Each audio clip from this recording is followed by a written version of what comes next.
Good morning, friends.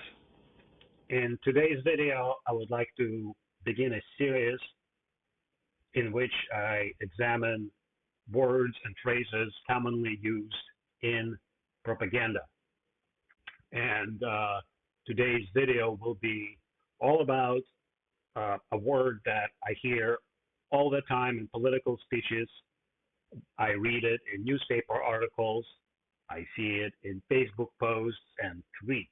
And this word is a big one. It's democracy.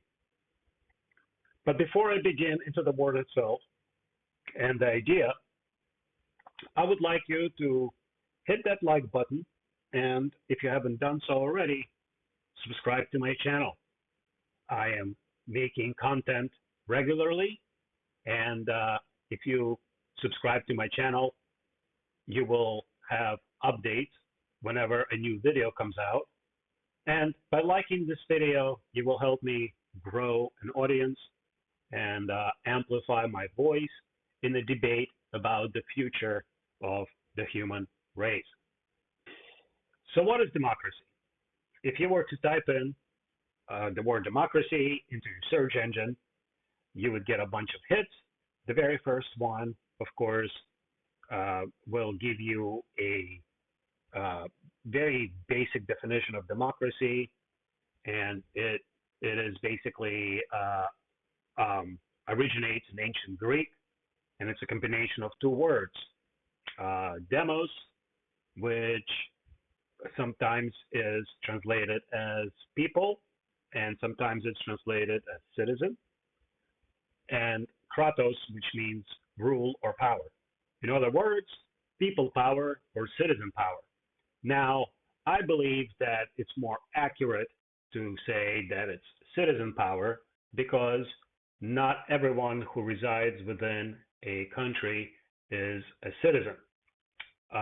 This is true for our present day America, and it's just as true for ancient Athens, which historians and philosophers consider to be the birthplace of Western democracy.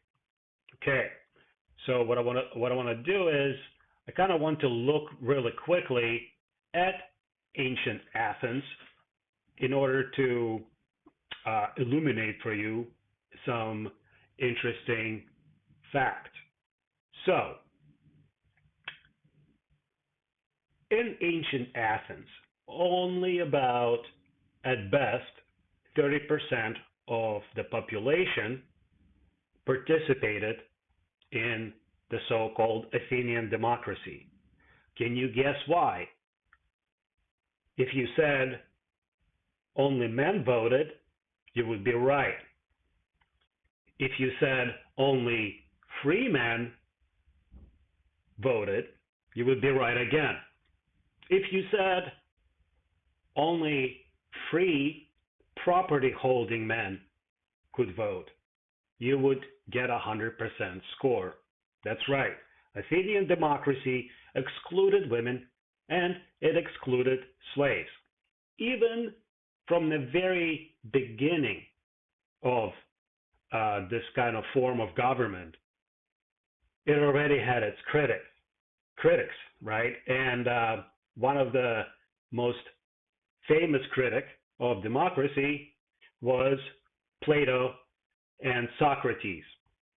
In fact, in a piece of writing that Plato produced, which was based on Socratic dialogues, was called Plato's Republic. And in Plato's Republic, Plato identified democracy as the least desirable form of governance. But I'm going to move on and leapfrog through 1,000 years and bring us to the founding of America. The war for independence was over, and the Constitution was ratified by most states. Guess who was allowed to vote? Well, because of the rising tide of wokeness in our country, If you've been paying attention, you will know that the only people who could participate in the government were white males who owned property, right? And then over a course of 100 years, the property restrictions were removed. Then over a course of 150 years, women were allowed to vote. And then back in the 60s, we finally, as a society, allowed black people to vote, which came at a great price and great resistance from the ruling class. Democracy, you could argue, is an idea. So there is this idealized version of what democracy is. And the reality of democracy requires compromise, right? So then different political systems are some version of this idea, and they don't come close, but we always strive, right? We always strive to bring it into alignment. The only country in the world that actually has the closest alignment to the idea of, citizens being in control of their government is Sweden. When you hear a politician like, say, Joe Biden or Donald Trump or Nancy Pelosi, or pick whoever use the word democracy, right, in a phrase such as defending democracy in America, right? It means absolutely nothing, because we, at best, you could say that we are somewhere on the vector toward democracy, but we haven't quite gotten there yet, right? So I hope that so far I sort of showed you that the term and the idea of democracy are really vague and don't really apply to our day-to-day life. Now, of course, in local governments, in school boards, for example, county governments, we get to vote for people. We get to, sometimes we get to vote for judges. For example, I live in Multnomah County. We have regular elections for local government, local judges. But guess what? Very often on my voting ballot, I will be just voting for one judge, okay, or one city commissioner sometimes, and that's not really democratic. I just have one candidate. There are reasons for that. And the reasons for that, in American society at least, is that there are barriers to an average citizen participating in the political system, and those barriers are always financial. You have to have money to run, right? You have to raise money to run, and I would even argue that if you actually want to be an activist, that you have to sacrifice,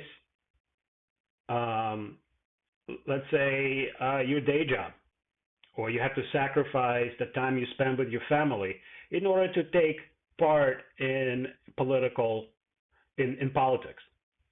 And that's why most people don't, because we have families, we have rent to pay, we have to make our meals and so on, and it just makes it very, very difficult to take part in the political system, right? To take full part in the political system. And I don't know how you feel when you hear that, but when I realized that, I basically stopped believing the words coming out of the politician's mouth when they say things like democracy. Concretely, if you watch some other videos on my channel, you will see that I am very, very much involved emotionally into the conflict happening in Ukraine right now. And as of today, June 13th, 2022, Ukrainian armed forces are really being decimated, right? In the truest sense of that word, right? Decimated by the Russian army. Ukrainian men are dying in hundreds and thousands. And in order to kind of come to terms with this kind of tragedy, what I often hear is that they're dying to defend democracy. Let me tell you that before February 24th, the idea that Ukraine was any more of a democracy than America, or for that matter, ancient Athens, it can be supported by concrete analysis of facts. Ukraine was a very corrupt country. It still is a very corrupt country. And it was ruled by oligarchs, all right? The ultra-rich Ukrainians who controlled a lot of production and resources, right? And basically, they could pick politicians that would serve their purpose instead of the purpose of ordinary citizens. And I don't mind if you disagree with me about that, but even if you just look at the sort of a broad idea, right, as I presented it in this video, you can't really say that the Ukrainian men who are being killed and wounded by Russian artillery right now are dying for something concrete. They're dying for an idea that isn't real. But if the idea of democracy is a sham, what does it mean to me when I hear the word democracy? To me, the word democracy means simply having some control in my life, over my life's course, over the direction of the community within which I live. That's what democracy means to me. It means that if I think the mayor of the city I live in is doing something with which I disagree, that there are some steps, processes available to me to try to maybe remove him from office or influence his policies. And you know, on a local level, as let's say we've seen in the example of the San Francisco DA being recalled, there is apparently, factually, a democracy. Majority of the voters in San Francisco, they weren't happy with their DA's performance, and they got rid of him. And that's a kind of a democracy, right? So it's important when hearing the term democracy from your, from your friendly politician, to understand, first of all, that they don't really mean it. And secondly, to understand what democracy means to you specifically. And if what it means to you specifically can be represented by the guy saying that word.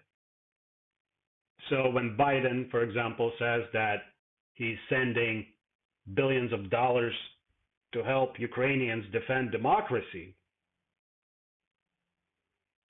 does it really mean that he is representing your will? When someone says, restore democracy in America, does it mean that your sense of empowerment will be restored? I think that the best way to combat propaganda, because it comes from all sides, again, whether you're Republican, Democrat, Independent, I think it's important to understand that propaganda exists on all sides. And in order to make good decisions as a citizen, it's important to pierce through the layers of bullshit and understand what is being said. And the only way to understand what is being said is to kind of understand what the specific terms really mean to you personally.